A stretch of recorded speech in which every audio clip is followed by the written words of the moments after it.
I and Felix are going to be discussing, that is the relevance of Parliament in ensuring they reconstruct the economy amidst COVID-19. And this is one of the things we think that they are craving to be present and participate and move forward.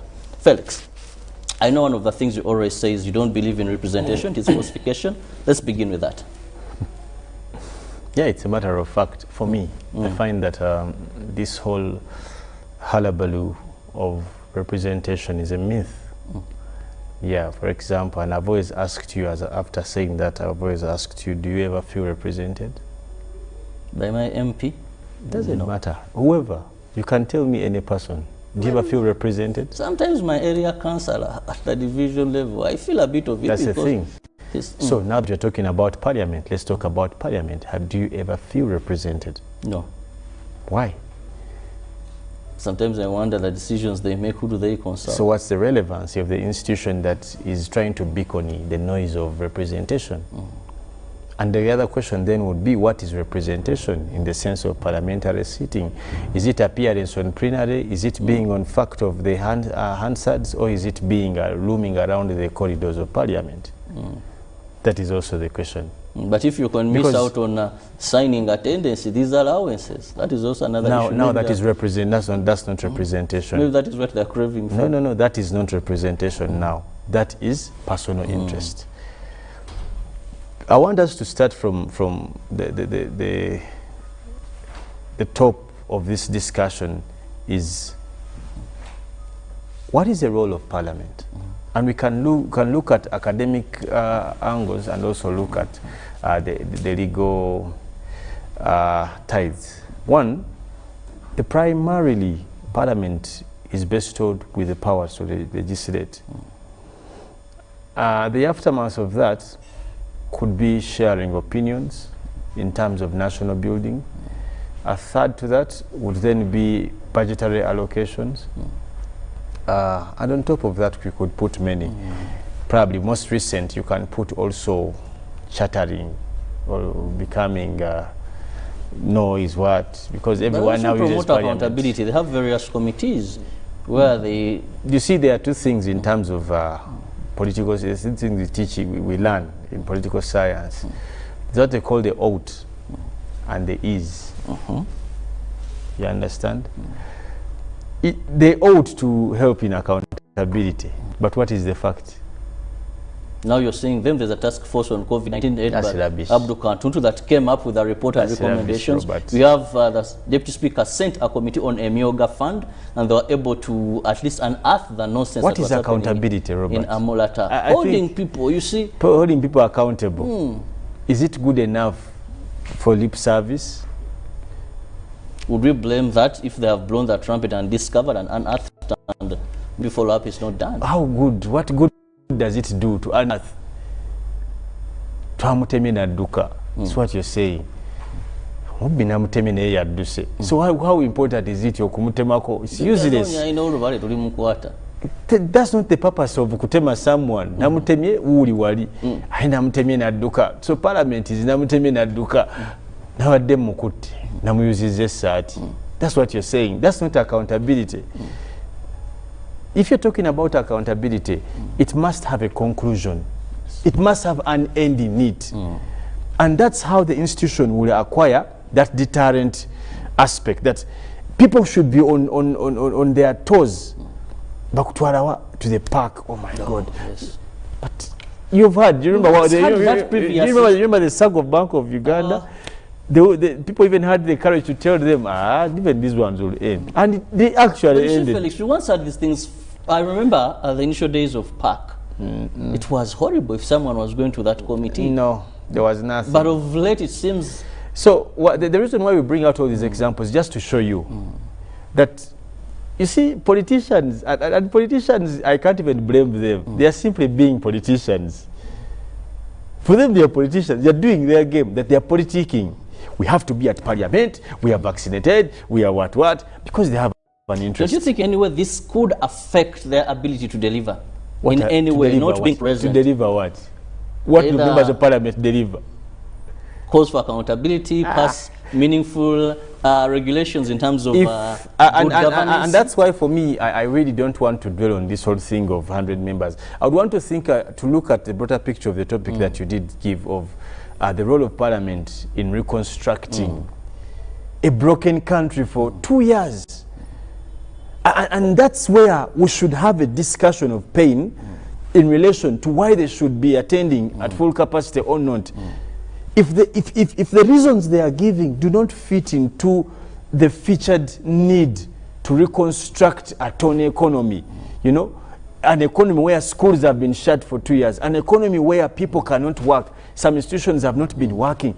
If their need, if their desire, if their craving to be at Parliament does not directly fit into the need to reconstruct a torn economy, it is as good as useless, even if they stay at home for the 5 years and they don't go to Parliament. We don't care.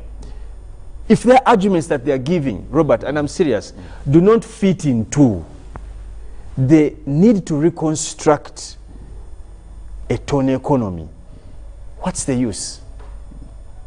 Between you and me, Robert, what's the use? Definitely not. Today, we are having a country where by far, at least 80%, let's start with the business community, are almost closing out. And guess what? The reasons is because they cannot access customers like they used to. Customers don't have the purchasing power like they used to. Customers have lost jobs. Customers have moved since then. People, how many people have gone back to villages? Look at the plight of teachers today. They have become bricklayers. After how many years of experience, they have carried the experience in bricklaying, chapati, kabaragala. That is the kind of country we are looking at. We are looking at a country where people's businesses have been closed. Look at the bars. Look at some hospitality institutions. Even if you go to downtown, exactly, a number of arcades, still up to 50, have not yet been opened. We're looking at, get their bread. Look at the tax today. People are telling you that today now they are measuring in kilos, all these things. If the discussions, your so-called members of Parliament, you what you want to call your representatives, is not directly in effect to cause relevant change,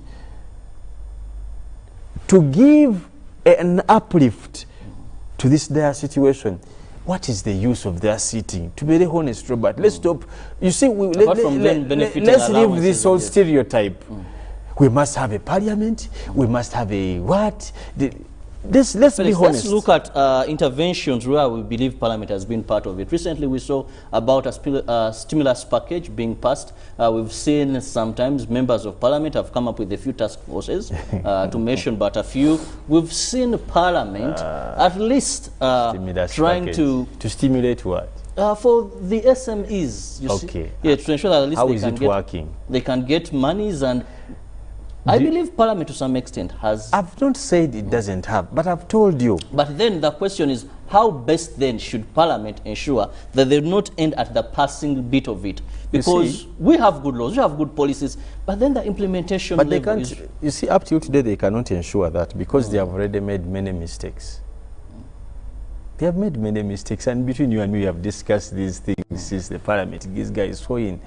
Look at the expenses of Parliament since they is sowing up to today, and it's not even a year. Vis-a-vis the economy, are they contributing or sucking out of the economy? Every sitting, how much do we spend on them? I don't know if you get these things. Because, and I'm not saying that the money that's spent on members of Parliament is the one that is supposed to rejuvenate the economy, but it's a contributor. But so it's a contributor. Are we having value for money in terms of the Parliament is a constitutional institution that must be in place, just like the judiciary, just like the executive, by law, like it or not. However, it is not good enough to be an existing institution by law without value. It is just like as you wake up and say that the law says we must have the judiciary, but then you take utesi. Let's just put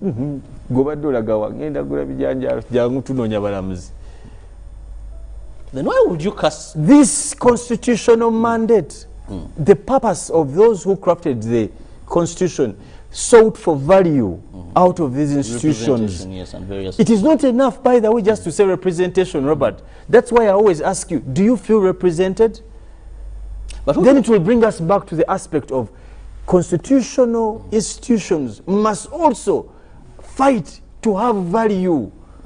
They shouldn't be just routine bodies, routine. Felix, then who do we blame? Because the framers of the constitution had a right I don't intention. want to blame. I don't want to use the word blame. Okay, where do the we responsibility? Responsibility.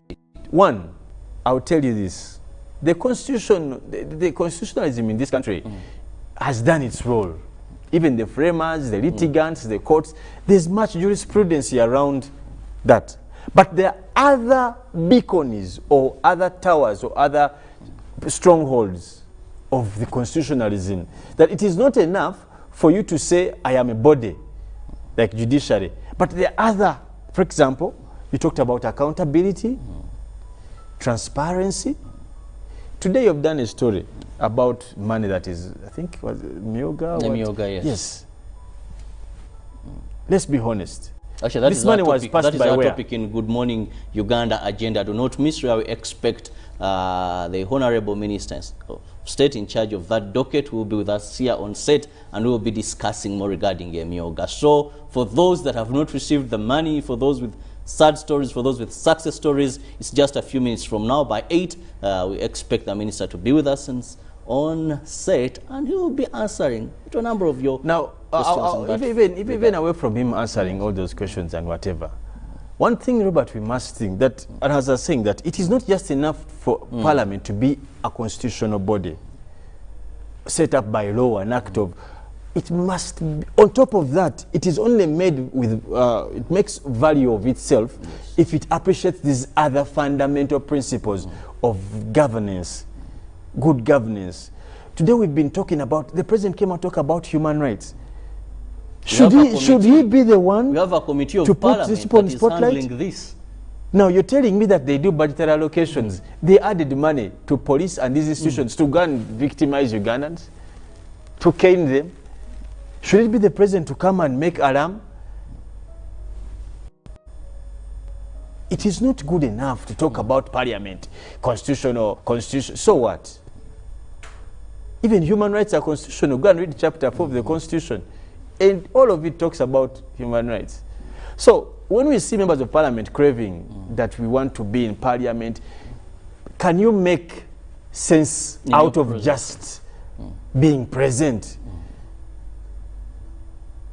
I don't know if you get the point, Robert. I get the point. Many Ugandans, and I can tell you, 99% of Ugandans don't feel represented in this country. Felix, finally, we have to end this in the interest of time, but I want to ask you this question. From your honest opinion, do you think we need the entire Parliament to be present, away from looking at what you've talked about? Is it possible? You want to bring me problems. No, is it possible, let's be very honest, is it possible for Parliament to be relevant at such a time, even when many of them, you have 500 and maybe 29 members of Parliament, and 100 are attending a certain session, which could be discussing something very important on a day? One, first and foremost, I don't think the 500 and so members of Parliament, even in the whole 5 years, all of them have any contribution. We have members of Parliament, and I've said time and again, in their 5 years of tenure, they have never even coughed in Parliament. They'll take me to the Procol report. Well, after 5 years, someone has not even said yawning like in Parliament. It is not on record. Yeah, even David Procol has an institution that comes up with a report and indicates those that even never yawn. But between you and me, there's a member of Parliament maybe who misses these allowances. So the question is, and that's why we were asking last time, when you see these petitions flying out in and uncovered, spending money on petitions, political, whose justice are we seeking? That's why the question is that you cannot talk about representation as a norm of democracy. It's totally not true. Don't be lied. So whether there are 2, whether there are 3, whether it is 1 or none, the things that must be done over time have been done. If Parliament has true cause on why it wants 100 members of Parliament, What's wrong? His Excellency has said that institutions in this country should operate at 20%. What's the difference with Parliament? They're talking about being immunized. You see, that's why we say that the law is a horse. They say that they're the ones who wanted to first be immunized. I don't know if all of them have been given the vaccine. I don't know how true it is. But now, if that was the purpose that they should be attending, now it is working against them. Because many of them probably have fallen sick over time. Yes. You know? Now, the bigger question, Robert, for me, is that with this minimal representation, do we get more value? Or do we get less value? Or do we get less value? Well, with or without the entire plenary team sitting, have we gotten value? So we are left in a place where we may say we don't care whether you sit 1 or 2, because at the end of the day, even when you sit 1 million, what have... Well, these are words from a potential voter in some constituency. Potential or voter? Do you... Okay, a voter. My friend. I hope you did. You're asking me, do I cast your vote? Yes, I had to. These are words from a voter from a certain constituency. Our dear members of parliament, please, this is what the people that undergo the sunshine, the rainfall, to cast their vote, these are some of their opinions.